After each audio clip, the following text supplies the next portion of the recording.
India TV 9 news Maharashtra हद्दीत घडलेल्या घरफोडी चोरीच्या गुन्ह्याचा छडा लावत अकलूज पोलिसांनी सराईत आरोपीला अटक करून त्याच्याकडून सुमारे 7,99,000 रुपयांचा मुद्देमाल जप्त केला आहे।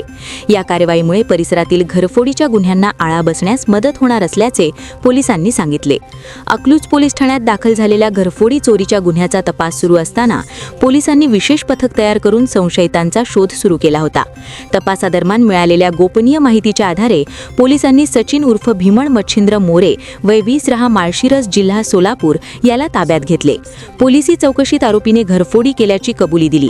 आरोपीकडून रोख रक्कम, सोन्या चांदीचे दागिने व इतर मौल्यवान वस्तू असा एकूण सुमारे 7,99,000 रुपयांचा मुद्देमाल जप्त करण्यात आला आहे। या प्रकरणाचा पुढील तपास सुरू असून आणखी गुन्हे उघडकीस येण्याची शक्यता पोलिसांनी व्यक्त केली आहे।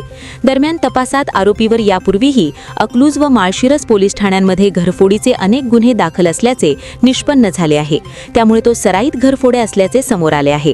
ही दमदार कामगिरी पोलीस अधीक्षक अतुल कुलकर्णी, अपर पोलीस अधीक्षक प्रीतम यावलकर, वरिष्ठ पोलीस निरीक्षक संजय जगताप, स्थानिक गुन्हे शाखा सोलापूर ग्रामीण यांच्या मार्गदर्शनाखाली 6 पोलीस निरीक्षक विजय गोसावी, निमगोंडा पाटील व पोलीस उपनिरीक्षक कुलदीप सोनटक्के, पोलीस हवालदार सलीम बागवान, हरिदास पांढरे, विरेश कलशेट्टी, पोको बाळराजे घाडगे, अंदर अत्तार, राहुल बोरकर, हरीश थोरात, वाहन चालक सुनील पवार, अशोक हलसंगी व मप्पो पोलीस दीपाली जाधव, अश्विनी गोटे यांनी यशस्वीपणे पार पाडली।